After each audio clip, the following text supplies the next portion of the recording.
Buenas, aquí tengo Fauna y Cuentos, es un libro que editó la Universidad de Cádiz bajo una edición de la escritora María Alcantarilla y en el que participé con un relato o un cuento. Lo que voy a hacer es pues, proponer una alternativa más de ocio en estos días que se hacen un poco largos y voy a leer el cuento. Como los derechos de autor son míos, voy a leerlo entero y por supuesto tenéis permiso para compartirlo, difundirlo si os apetece o si os gusta o si os interesa, ¿no? El relato se llama Valor de Ley.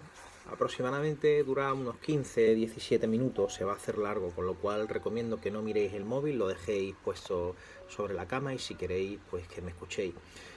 Personalmente me gusta mucho más leer que escuchar audiolibros, pero como doy por hecho que estáis leyendo y como bueno, necesitamos buscar alternativas de ocio para estos días, pues bueno, he pensado que podría ser interesante. Voy con él, ¿vale? Repito, se llama Valor de Ley.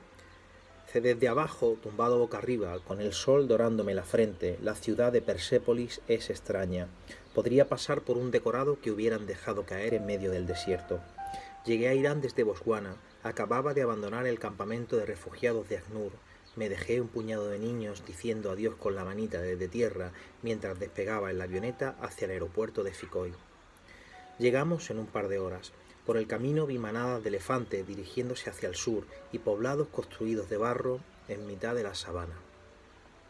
Desde el aire era oscura y frondosa y en algunos tramos se creaban claros entre las copas de los árboles, como si alguien hubiera desplegado una estera inmensa del color de un prado entre los árboles. El ruido del motor en mi cerebro, como una manada de ñus apareándose, berridos incontrolados penetrando en el cerebro de los cooperantes y también en el mío. Sabía que habría jirafas a la altura de las copas de los baobá, pero no conseguí verlas. Desde el aeropuerto de Ficoy viajamos en vuelo directo hasta Suley o Limor, y una vez allí volvimos a coger otra avioneta que nos dejó en Irán. Antes de aterrizar vi los pliegues de arena superpuestos que formaban las dunas del desierto. Nos dejaron en el lugar en el que las aguas del Pulgar desembocan en el Kur. Allí nos esperaba Jafal con un todoterreno encendido y una garrafa de agua en el interior. Bebimos y cuando terminamos la volcamos sobre nuestro cuerpo hasta que el calor desapareció. Era un calor seco, mucho menos húmedo que el de Botswana. Supongo que el hecho de que el campamento de ACNUR estuviese junto al lago Hein hizo que mi percepción de la temperatura estuviese algo alterada durante aquellos días. Llegamos al campamento, no quedaba agua en la garrafa y nuestros cuerpos estaban húmedos por el sudor que aparecía en el cuello, en el pecho. Tenía la sensación de haberme empequeñecido en un viaje que apenas había durado 2 horas entre las dunas de aquel desierto. Alice nos esperaba a la entrada. Llevaba unas gafas de ver redondas, eran nuevas, como si las hubiera construido con 2 lupas y alambres, y su pelo rojo le tapaba levemente la barbilla. Me tendió la mano y la atrapé. Nos llevó hasta la oficina y dejamos los informes sobre la mesa. Todo estaba sobre el papel y también en los archivos digitales que introduje en el ordenador. Está bien, dijo Alice. Mañana a esta misma hora analizaremos los datos y cómo aplicarlos para mejorar las estadísticas. Salí de la oficina, volví la mirada y la vi introducir algo en el bolsillo delantero de Jafal. Me dirigí hacia mi tienda y herví agua suficiente como para echar los polvos del café. Echaba de menos el espresso que bebía cuando estaba en casa, pero no puedo negar que me espabilase. Derramé un cubo de agua sobre mi cuerpo y me di por aseado. Dejé a los colegas en sus tiendas y fui en busca de Jafal. ¿A cuánto queda la ciudad sagrada? 1 hora si remontamos las dunas, sin miedo. Asentí y arrancó el motor. Por el retrovisor no alcanzaba a ver las tiendas del campamento, veladas por el color terroso de la nube de polvo. Miré a Jafal, se desató el cinturón y yo hice lo mismo con el mío. Subí mis manos hacia la traviesa de goma espuma que cruzaba nuestro jeep y Jafal me miró de reojo. Solté la traviesa y aguanté con mi cuerpo las embestidas del vehículo sobre las dunas. Remontamos la primera, debía de tener unos 50 metros de desnivel, y al coronarla, Jafal frenó en seco sin apagar el motor y me miró. Sí, contesté. Arrancó de nuevo el motor y descendimos como 2 jinetes a toda velocidad por el terraplén que generaba las dunas. Las ruedas delanteras se clavaban en la arena y el vehículo levantaba la parte trasera. Entonces Jafal frenaba en seco y el jeep se estabilizaba y luego volvía a arrancar racheando. Empecé algunos minutos Esperé algunos minutos el azote de una tormenta de arena. Sabía que estaba buscando un sitio en el que el viento arreciase y soltase sobre nuestras caras miles de granos de arena. Estaba convencido de que aquel hijo de perra quería matarme. Me enfrentaría a las fuerzas de la naturaleza mientras él se ocultaba en el suelo del vehículo.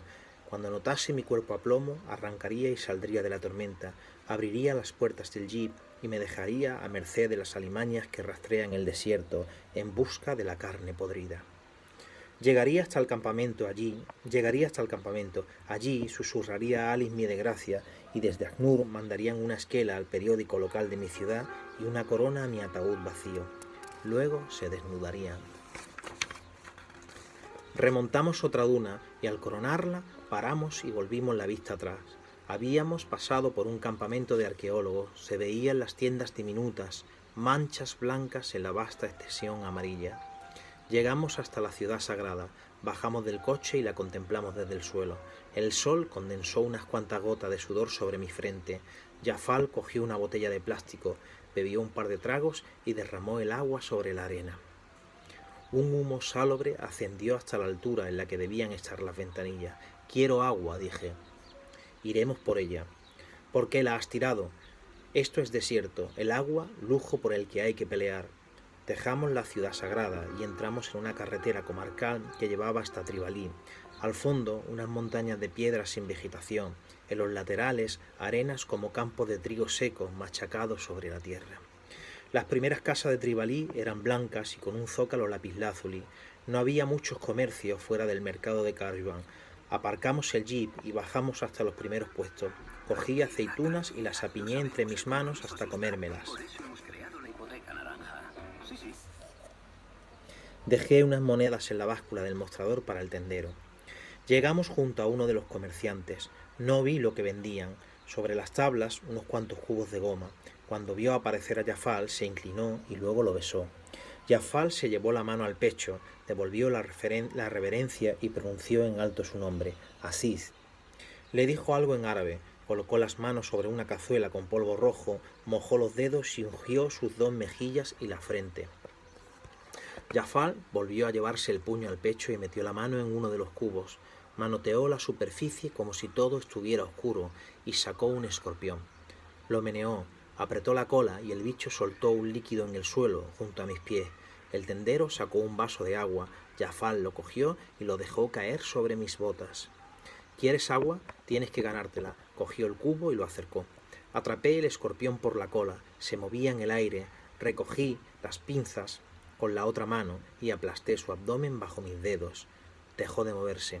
Así no, dijo Jafal. Hay que sacar veneno antes y no matar al animal. Volvió a meter su mano y sacó el animal por la cola. Apretó su glándula y salieron 3 gotas perladas de silicona por la punta del aguijón. Las dejó caer sobre su antebrazo y se creó un círculo purulento y rosáceo en su piel. Me puso el animal sobre la muñeca y dijo, ahora no hace nada, como araña doméstica. Se paseó por mi antebrazo y lo devolví al cubo. El tendero llenó un vaso con agua y Jafal lo dejó caer sobre el cerco que había dejado el animal en su piel.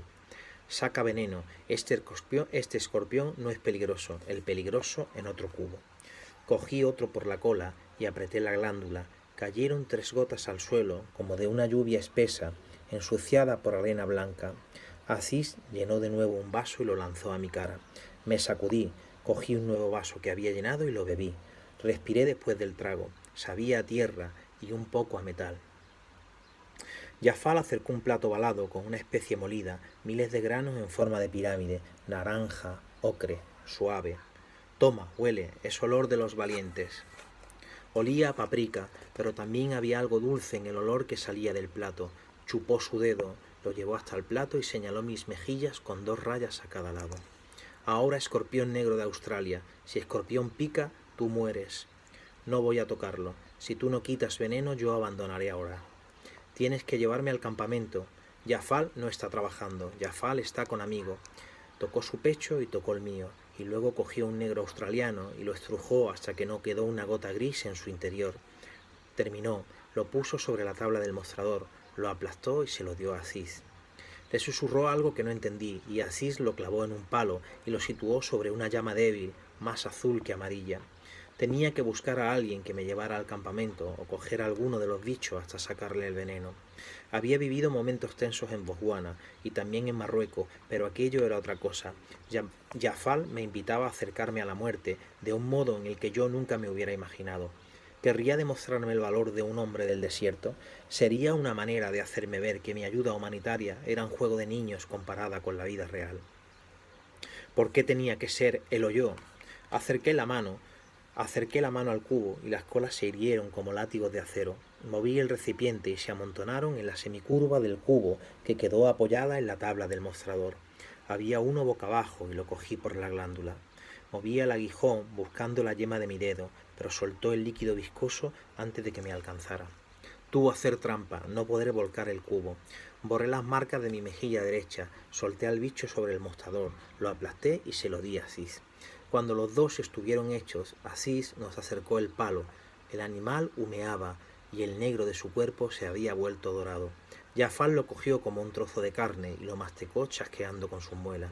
Hice lo mismo. Al notar el sabor agrio lo escupí y Jafar meneó la cabeza en un gesto de desaprobación. Se tocó el pecho y puso hombro con hombro sobre Asís. Luego balbuceó algo que no entendí. Me dio un vaso de agua y llenó una pequeña botella de cristal.